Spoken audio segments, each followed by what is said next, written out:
যে সিদ্ধান্তে কেঁপে উঠল রাজনীতি, চরম হতাশায় বিএনপি, ক্ষমতায় জামাত। এরপর থাকছে যে কারণে গোপনে নির্বাচন পেছানোর পায়তারা করছেন ডক্টর ইউনূস, চাঞ্চল্যকর তথ্য ফাঁস।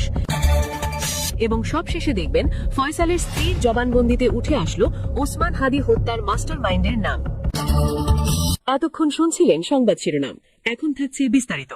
গত কয়েক সপ্তাহ ধরে রাজধানী ঢাকা থেকে শুরু করে দেশের প্রত্যন্ত গ্রামাঞ্চল পর্যন্ত এক ধরনের অদ্ভুত টানটান উত্তেজনা ছড়িয়ে পড়েছে।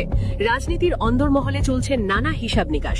সরকারি অফিসগুলোতে কর্মকর্তাদের মুখে অজানা আশঙ্কার ছাপ স্পষ্ট।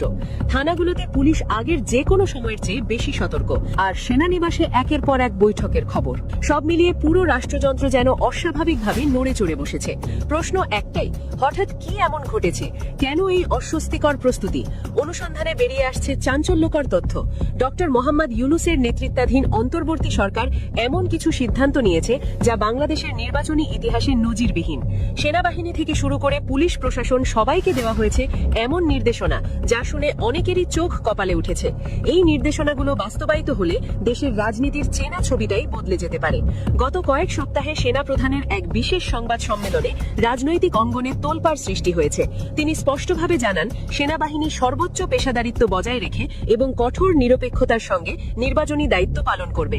ধৈর্য ও বিচক্ষণতার সঙ্গে তারা এই দায়িত্ব সম্পন্ন করবে।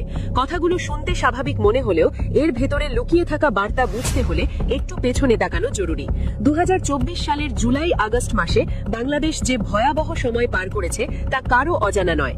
সেই উত্তাল দিনগুলোতে রাষ্ট্রযন্ত্রের কিছু অংশ যেভাবে একটি বিশেষ রাজনৈতিক শক্তির পক্ষে অবস্থান নিয়েছিল তার পরিণতি ছিল ভয়ঙ্কর। ফ্লাইওভারে ঝুলে থাকা পুলিশের লাশ, গাছের ডালে ঝুলন্ত দেহ, পুড়ে যাওয়া থানা, এই দৃশ্যগুলো আজও মানুষের মনে দগদগে হয়ে আছে। সেনাবাহিনী নিজের চোখের সামনে এসব দেখেছে, ফলে জনগণের বিপক্ষে গেলে কি হতে পারে সেই শিক্ষা তারা এবার আর ভুলতে চাইছে না।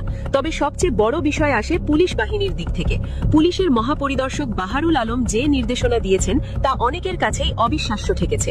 তিনি পরিষ্কার করে জানিয়ে দিয়েছেন, প্রতিটি পুলিশ সদস্যকে শতভাগ নিরপেক্ষ থাকতে হবে।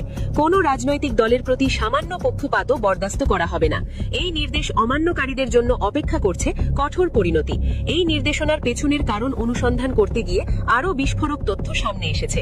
সূত্রগুলো বলছে, আইজিপি থেকে শুরু করে ডিআইজি, এসপি, এএসপি হয়ে থানার ওসি পর্যন্ত প্রশাসনের প্রতিটি স্তরে একটাই বার্তা পৌঁছে দেওয়া হয়েছে, পক্ষপাত করলে বিপদ অনিবার্য।